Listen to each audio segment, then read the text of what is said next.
आज की short analysis में हम डिस्कस करेंगे होंडा पावर स्टॉक के ऊपर। और दोस्तों ये एक तरह का हमारा प्योरली रेड अलर्ट एनालिसिस है। अगर किसी को ये स्टॉक के अंदर फ्रेश पोजीशन बनाना हो तो वो अपने एडवाइज़र को पूछकर वेट कर सकता है, बिकॉज़ ये स्टॉक के अंदर दोस्तों मल्टीपल नेगेटिव फैक्टर्स एक साथ ब्रेक डाउन हुए हैं, जिसके तहत ये स्टॉक करंट लेवल से डीप डाउनसाइड करेक्शन के लिए रेडी है। लेकिन दोस्तों यहाँ पर कोई भी हमारी बाय सेल होल्ड रिकमेंडेशन नहीं है, ये प्योरली एजुकेशन पर्पस से मैं अपना पॉइंट ऑफ व्यू आप लोगों के सामने शेयर कर रहा हूँ। कोई भी पोजीशन लेने से पहले अपने फाइनेंशियल एडवाइज़र को ज़रूर कंसल्ट कर लेना। दोस्तों आप लोग देख सकते हो कि ये वो अपवर्ड स्लोपिंग पैरेलल चैनल थी, और जब तक स्टॉक ये अपवर्ड स्लोपिंग पैरेलल चैनल के अंदर था, स्टॉक के अंदर अपसाइड मोमेंटम, अपसाइड ज़बरदस्त रैली मेंटेन थी, और यहाँ पर back to back higher highs hit हो रहे थे।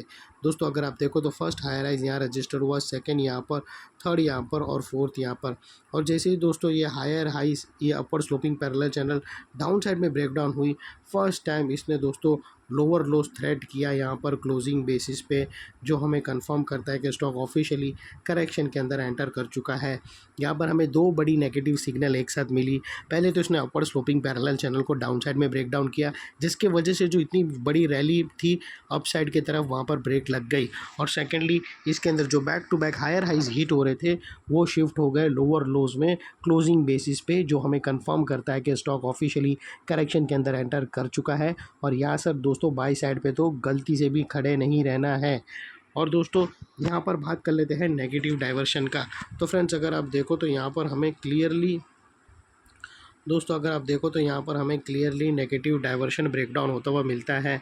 दोस्तों प्राइस एक्शन के जो हायर हाइज थे वो तो पीक लगे, लेकिन दोस्तों वही चीज़ हमें आरएसआई के अंदर मिस आउट होते हुए मिली, और यहाँ से हमें ब्रेकडाउन मिला जो एक डाउनसाइड मोमेंटम पंप कर रहा है स्टॉक के अंदर। और दोस्तों यहाँ पर अगर आप देखो और बात कर लेते हैं यहाँ पर चार्ट पैटर्न की, तो फ्रेंड्स अगर आप देखो तो यहाँ पर हमें एक ज़बरदस्त दोस्तों एक गद्दावर pattern, head and shoulder pattern breakdown होते हुए क्लियरली विटनेस हुई है। दोस्तों अगर आप देखो तो यहाँ पर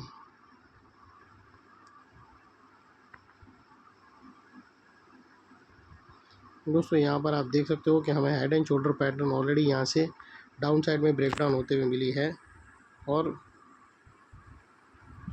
इसकी जो नेकलाइन है वो तकरीबन दोस्तों 3520 के आसपास की नेकलाइन थी।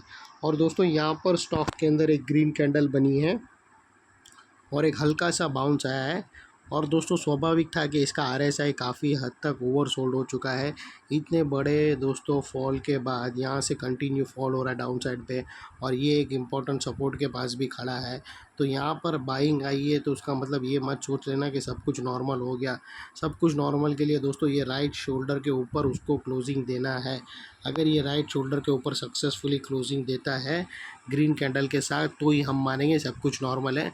अदरवाइज़ ये स्टॉक एवरी सेलिंग, वो सेल ऑन राइज वाली जितनी भी राइज आएंगी वो एवरी शॉर्ट सेलिंग की अपॉर्चुनिटी के थ्रू देखा जाएगा डाउन साइड की तरफ।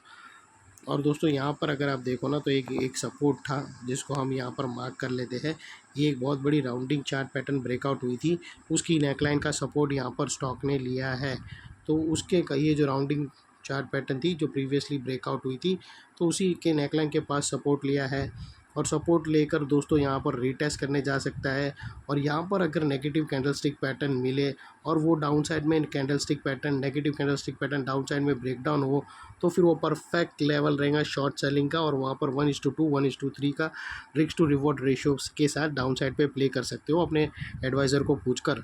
और सेकेंडली दोस्तों कितनी बार ऐसा भी होता है कि यहाँ से जो बाउंस आता है वो नेकलाइन को भी ब्रेक करके अपसाइड और भी जाता है, लेकिन यहाँ पर रेजिस्टेंस फेस करता है स्टॉप लॉस के पास। जो राइट शोल्डर का जो पीक है वहाँ पर वो रेजिस्टेंस फेस करके फिर डाउन साइड मोमेंटम स्टार्ट करता है। तो ये भी एक पॉसिबिलिटी रह सकती है।